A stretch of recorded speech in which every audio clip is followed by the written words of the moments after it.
What up? This is Robert Horry. Horry, three-pointer. Buries it. You might know me as Big Shot Bob. To Horry for three. Oh, unbelievable. This guy is off the charts. What's going on, Big Shot Bob? Robert Horry from downtown. I hope you are ready for a big, fun Labor Day weekend. A nice big fat weekend full of college football and sports, and hopefully you're all off on Monday. It's the Big Shot Bob podcast. He's excited. That's Robert Horry. He's doing the Hercules hand clap. He's ready. It's going to be a fun weekend, man. I do have a couple of questions for you here. We're doing the shoot around our second show of the week. B-Dog Brandon Harper. My name is Rob Jenners. Before we get to the questions that I've got submitted this week, I did have a couple people ping me and go, well, you didn't ask Rob about how he feels about Alabama this year. We're talking about college football. For a fat portion of the end of last week's show. But how do you feel about the Tide at the moment? Now, I know that you've been on rocky ground with the university, so we'll leave that shit aside. How do you feel with Kalen DeBoer as the new head coach? Like, do you have, like, are you optimistic? Are you kind of scared? Like, what do you think? I'm optimistic. You know, I think I look at what he did with Penix. You know, Penix came out of nowhere, and, you know, look, he got drafted to y'all guys in Atlanta. And I think he's a solid backup. I think everybody's forgetting how, you know, Melrose kind of at the end of the year he put his name as in for the Heisman, and so I think a lot of people think because Saban's gone and they lost a lot of key guys of the team, I still think they're gonna be good. You know, it's even though they're in the toughest conference they're in, I still think they're gonna be good. You know, will they make the playoffs? I think so, but will they win a championship? I don't know if they got enough firepower, but they're gonna be good. Yeah, I think if I got to take a pick, I'm taking Georgia. No, I'm like a Nick Saban, Georgia. Yeah, Nick Saban's big on Georgia right now. Well, he should be, especially with him not being the coach of Alabama no more. Do we know anything about Georgia and Texas? Do we know anything about how? SEC gonna be rough. Oh my God, yeah, yeah. Texas looks like a team that's very much in it. Do we know anything about his recruiting style? I don't know anything about how he recruits. He recruits well. Does he? He recruited well when he was at Washington. Yeah. And I imagine that's a tough recruit for Washington. You know what I mean? Yeah, they were a name last year, but they haven't been very like a big prominent program. So that's a tougher recruiting job. I don't know. But I think with him though, he's been known to turn 3 stars into 5 stars, and that's what you got to do because sometimes 5 stars don't work as hard as the 3 stars because they want it a little more. Yeah. So I think for him, he can. The Alabama brand was known for making people go above and beyond what they normally do, and I think he's continuing that from what I can see and what I can hear. I look forward to what he's going to do with Jalen Milroe, the quarterback, because if it's any indication, what he was able to, help do and improve with Michael Penix up in Washington, then I'm going to look forward to see what he's going to be able to do with Jalen Milroe. Hey,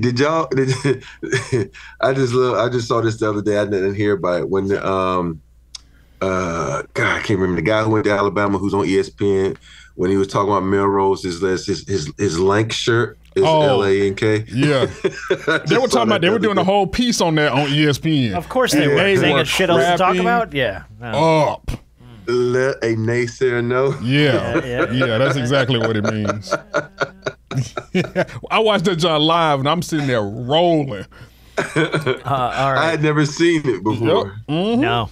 They did a whole thing on it. I have to issue a bit of an apology here. I walked out of my studio the other day, and something smelled like amazingly delicious in the kitchen. So I turned the corner of the kitchen, was like, Derek, what are you eating? And he's like, oh, it's like shredded pork and mashed potatoes or something. It smelled amazing. And he's like, yeah, it's one of these Factor meals. And I was like, son of a bitch, we just started working with Factor. Like, it's part of the show now. We're like, they just started working with Rob. And he's like, oh, it's great. And then, like an hour later, Harper comes in the studio. Hey, are we working with Factor now?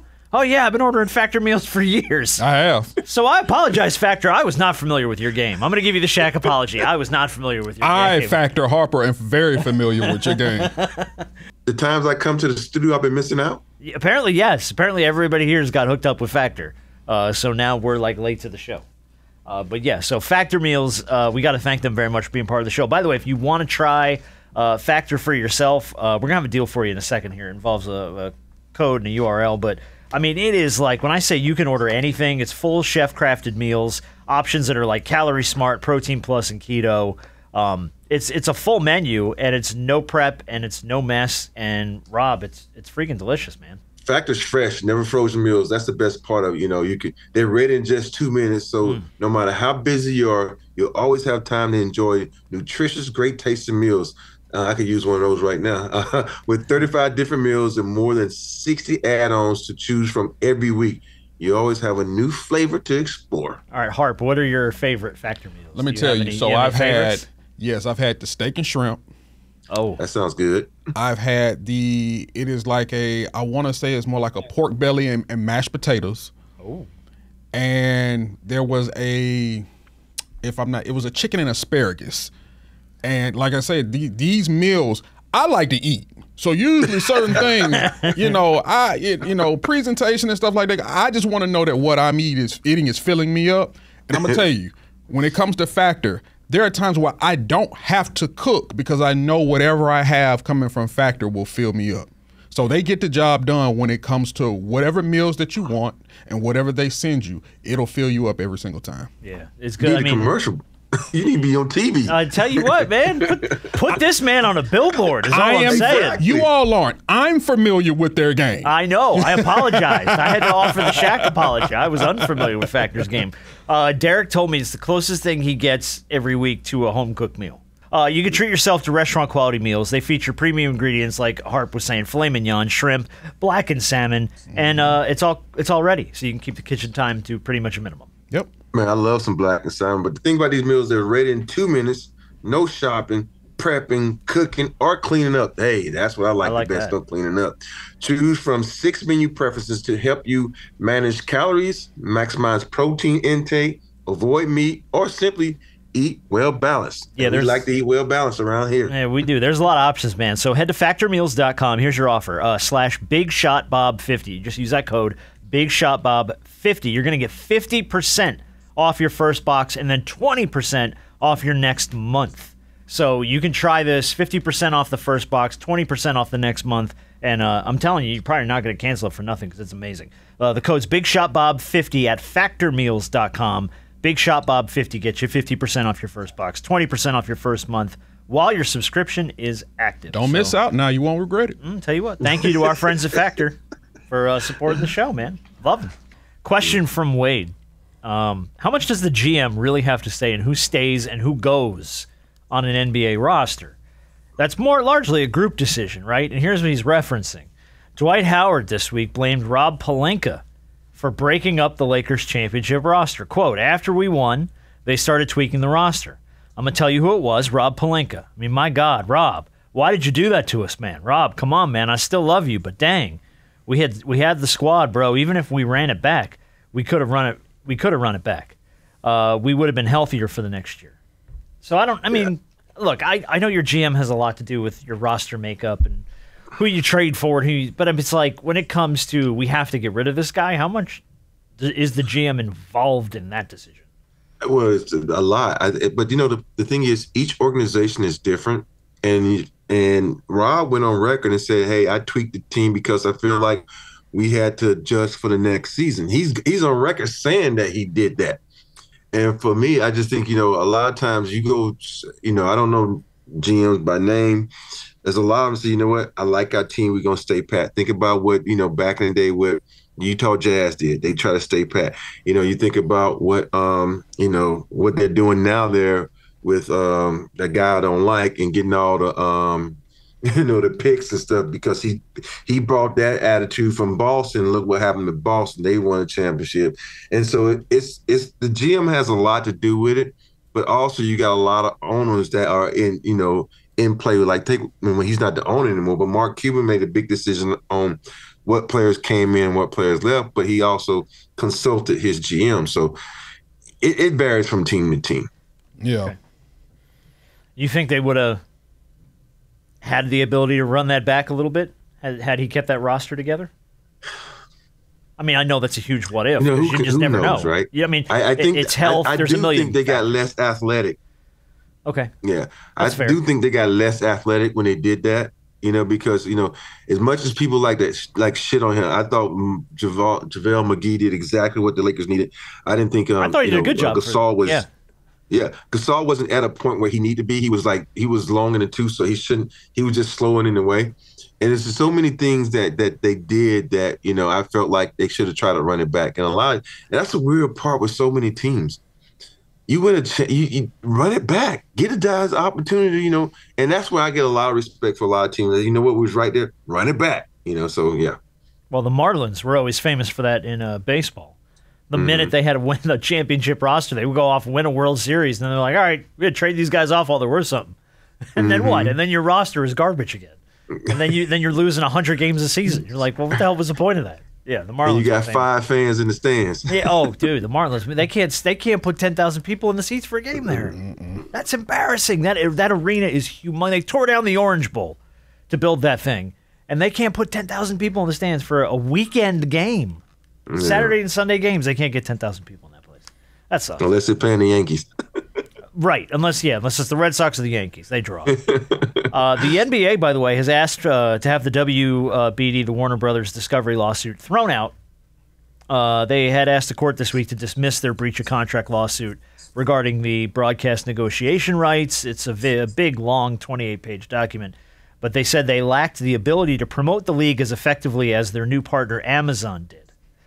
So basically, that was a humongous part. So even if the dollars are the same, they're basically arguing that the presence, the promotion, the reach, that's all Amazon offers them a lot more. So they're asking, NBA wants it thrown out. I call BS.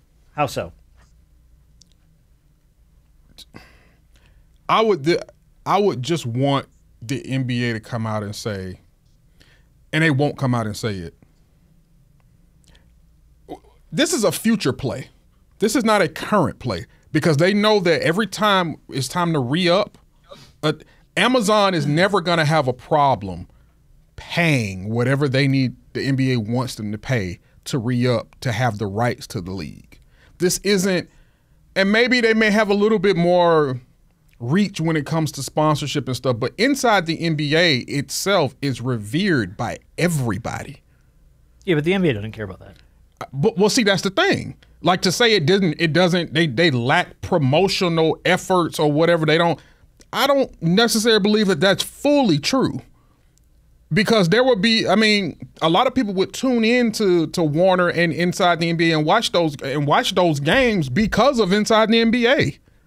If you took Inside the NBA out, people wouldn't be watching. People wouldn't be watching games on Warner. Here's my counter to you, and we'll let Rob talk. Sorry, it's his show. But here's my counter to you, though.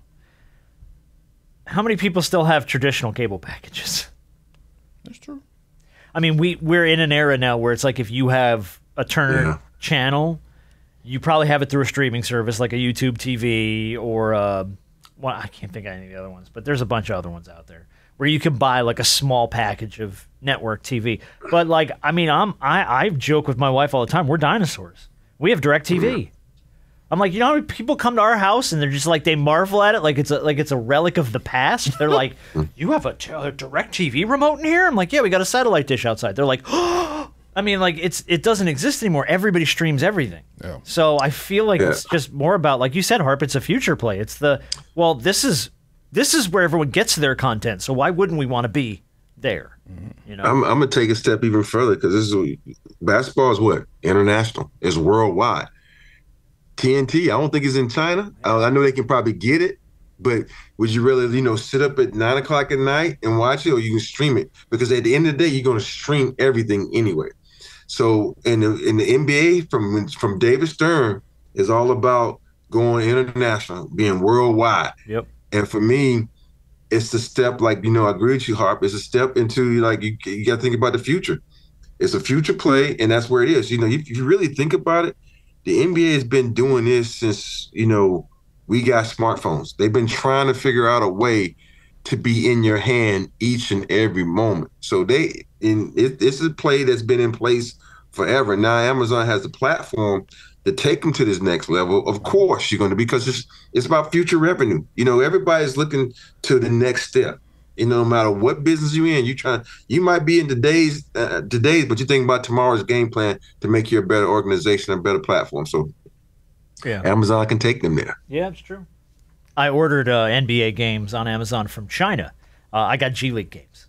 It's always something. It's always like a tear down. You know what I mean? It's always like, I thought I was getting the Lakers. I was getting the University of North Carolina Banana Slugs instead. Son of a bitch. All right, question from David for Robert Horry. I have a piece of audio with this one, too. Chet Holmgren was on Podcast P, and he had his welcome to the NBA moment. And I wanted to play you the audio because it was against Andre Drummond. My welcome to the NBA moment in the game was I got stripped by Drummond, and then he made me fall on the fast break in my first game. And I was so salty after the game, too. I got asked about it being my welcome to the NBA moment, and I didn't want to say yes, but like now looking back, it's like, it's kind of funny now. It's just like, damn, bro. That's the moment. So he had his welcome to the NBA moment. Andre Drummond stripped him and then made him fall down on the fast break. And like, did you have a welcome to the NBA moment from David? I've had a bunch of welcome to the NBA like, but moments. like that one that stood out. Like, damn, this is not Alabama. Like, oh, geez, this is a different beast. I think, mine is kind of different where, in Alabama, you could just take off on motherfuckers and dunk on people. I think my welcome to the NBA moment is kind of a combination where I tried to dunk on Mark Eaton. God rest his soul. I tried to dunk on Mark Eaton. He did that little hip thing that he was famous for. And I hit the ground and I'm looking at the ref like, that's a foul. He says, young fella, you new to this league and you're going to get stronger. So that was my welcome to the The ref dunked on was you. Like saying, you got to get stronger, young fella, and ran down the other end of the court and left me there. So he patted on your little head, so that's adorable. Look at you looking for fouls. How cute you are. Yeah. Oh, that's funny. That's funny. I think I told this the other one, but it's just like my best NBA moment where you really realize, like, we were playing the Bulls. And Michael Jordan, this is when they were trying to put an emphasis on traveling. I wish they'd do that now. He made a move, and then they called traveling. Play later, I did the same thing, and they called traveling. And he walking down here, he says, young fella, if they call traveling on me, damn sure they're going to call traveling on you. Yeah, that's awesome. And the part of me, I'm mad as hell they called traveling because I didn't travel right. I'm mad, and all of a sudden, Michael Jordan's talking, you're like, damn, Michael Jordan talking to me. Oh shit, that is great. But dude.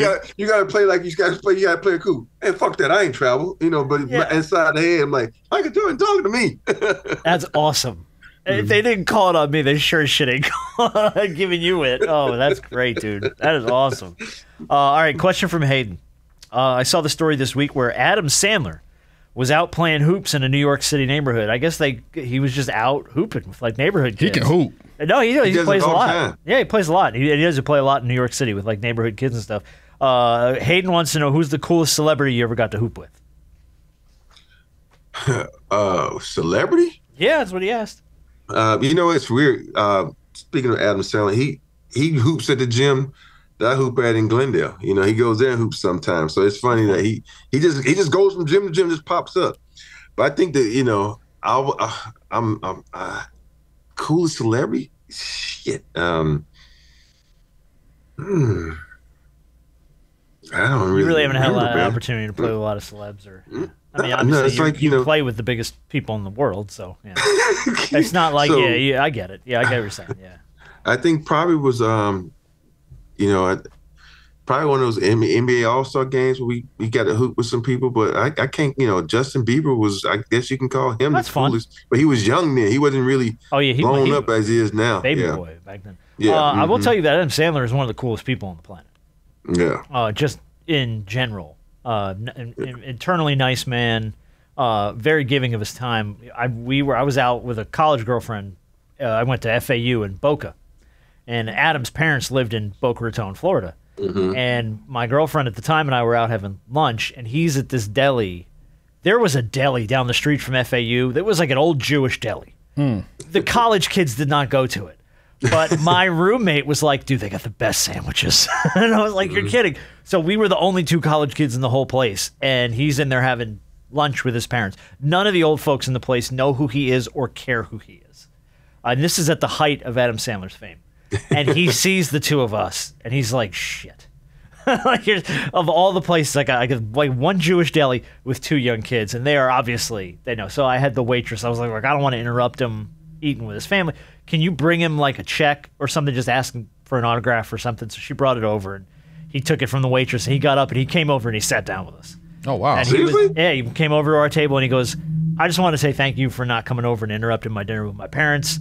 I was very classy. I appreciate. What are your names? It was Rob. It was Christina. Like, Rob and Christina are the coolest. Adam Sandler took a quick picture with us and was out, and then finished up his dinner with his or lunch with his parents and bounced. But what a nice dude, man. And we've had him on other podcasts and stuff and talked to him a bunch of times. But an incredibly nice man. That's my Adam Sandler story.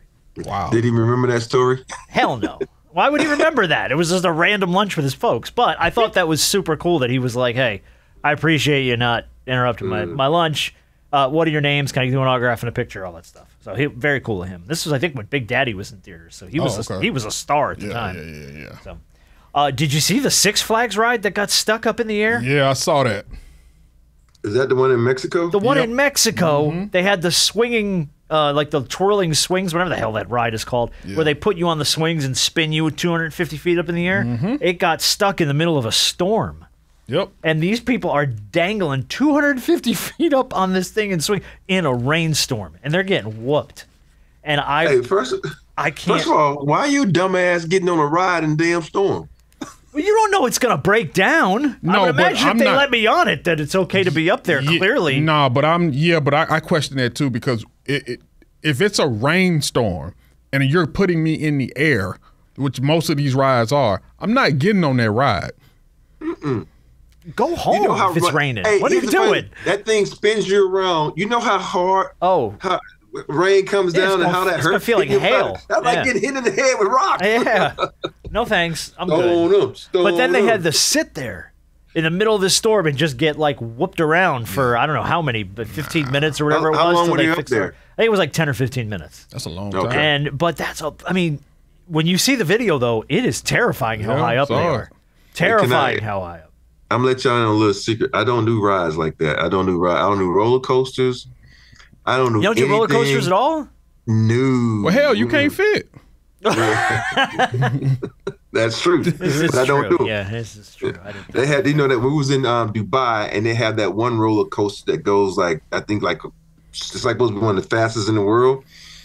Candace was trying to get me on that thing. I'm like, no, sirree. She did it, and she's like, "Oh hell no, I'll never do it again." I'll never do it. That shit was so fucking fast. You know, the only roller coasters I don't like are the ones that have like the 90-degree drop. Like I'll ride any other roller coaster, that's fine, but they got some that'll like crank you up to the top and then just sit you there. Yeah. And like hang you over the edge for 3-4 seconds while they're waiting to drop you 90 degrees straight down. I'm like, no, I'm good. Yep. That one I don't need. Any other one I'm fine. Because you're up, you're down, it's fast, it's over. You gonna mess around and have some bodily fluids come out you ain't know existed. Okay. We are talking about roller coasters, right? I lost track for a second. Okay. It was up, it was down, it was quick over, body fluids. I was like, okay, yeah. Making sure we're still talking about roller coasters. Yeah, we are still talking about roller coasters. Okay, thank you. All right, last thing we'll do, we'll wrap up shoot around and wrap up the week for you guys. Appreciate your time as always, and we like having you with us. Always. If you ever have a question, we're at Big Shot Bob Pod, just all over the place. Kick them over. We'll get them onto the show. Last question was, last topic, I should say, is the NBA 2K25 ratings officially released this week. So I wanted to see if you guys can guess who's the top 20 rated players. This is NBA? In the NBA 2K25 ratings. Oh. I know the highest rated is Joker. And actually, there's a tie at the top. For 3 guys are tied for the highest rating. Joker is one of them at 97. LeBron? LeBron is number 6 at 95. I think who was it? God, it wasn't Ant-Man, was it? No, he's on here. He's number 11 though. 94. I think it might be. I think it was Greek Freak. It was Greek Freak. That was one of the other 2 guys at the top. 3 guys at the top. So it was Jokic, Giannis. Who was the other one? Because there was a third one that had a 97 rating. Is it Tatum? No, it's not Tatum. He's number 8. He had 95. It was Luka. It was Luka Doncic. Very good. I was wondering if you were going to be able to pull that or not, because I don't know if I would have picked him as a. Yeah, because I think they were. Oh yeah, now I remember. They was complaining about the top 3 players aren't even from America. Oh, that's true. Yeah, that's right. Yeah, Jokic, Luka, and Giannis. Because Steph wasn't high enough. LeBron wasn't high. AD wasn't high. And it was just LeBron and about Steph are tied at 6 and 7 at 95. Yeah, right. And 8 is Tatum at 95 as well. Mm-hmm. Number 4 and number 5. Any guesses? One guy we talked about fairly extensively on last week's show. I took a stumping for and then had to eat my shoe. Embiid? Yeah, that's him. 96. And then number 5. Any thoughts? To go around the league. 5. Top-rated team in the West this year. Shea Gildress. That's it. Yeah, Shea. Shea, number 5. And then Tatum was 8. Durant was 9. Anthony Davis was 10. Wemby is like 90 or 91 as far as rating. Yes, he's a 91. He's a 18 on the list. Yeah, 18. So he cracked the top 20. Of course. Kawhi is at 17 at 92. 92. Because it was. But if you pick Kawhi, he automatically sits out 5 games for your team. So it's like it's a tough bet. That 92 ain't his rating. That's his age. That's his body age. Yeah, he's been a carbon dated by the NBA scorekeepers. Kyrie was on here, 16. He had a 92. Jaylen Brown had a 92. Donovan Mitchell had a 92. Devin Booker and Jalen Brunson both had 93s. And then rounding out your list, 19 was Tyrese Halliburton at 90. And John Morant at 90. A name we haven't talked about because we forgot because he been out for a minute. You talking about a guy that's got a lot to prove. Oh, my goodness. My God. Let's hope his revenge tour lasts more than a game because he's got a... Is Jalen Brunson not a 90? I don't know. Jalen Brunson was like a 93. Hang on. Yeah, he was up there. Yeah, he was up there? Okay. Yeah. Okay. 14 or something? Jalen Brunson, 13 with a 93. Yeah. Him and Booker both had 93s. And Ant-Man. So, yeah, I mean, I guess I agree with it. I don't feel like anybody was left off that list. I feel like that's pretty fair. But it's always interesting to watch guys get all sensitive about their 2K ratings. So I know it, right? It's just the most amazing thing ever. I'm like, hey, as long as that check clear, I don't give a care. I got 80, 70, 90. My avatar's on the bench and I got paid. I don't care. By the way, I'm pissed off because we just got our licensing check the other day and it wasn't big as it used to be. Licensing check for what? From the NBA. Oh, okay. Yeah, we need. Hey, I need to go to Ronnie 2K. I need to see how many 2Ks were sold because our check was a little light, Ronnie. Can we get Ronnie 2K on the show? You think he would come on the show? I'll ask him. I'm sending him a text right now. Ask him if he'd come on. I'd be interested to pick his brain because I mean he's obviously with all the stuff that we talk about and how closely we kind of follow the league and players and stuff. Yeah. I'm curious what goes into that whole behind the scenes deal of how they rate these guys, what they pull from, all that stuff. That's interesting to me. All right, cool. All right, thanks, man. Enjoy H-Town. Thank you, guys. Have a hell of a Labor Day weekend, bud. You too. I'm coming to the barbecue at your house. Oh shit, we got to buy more food. Damn. All right.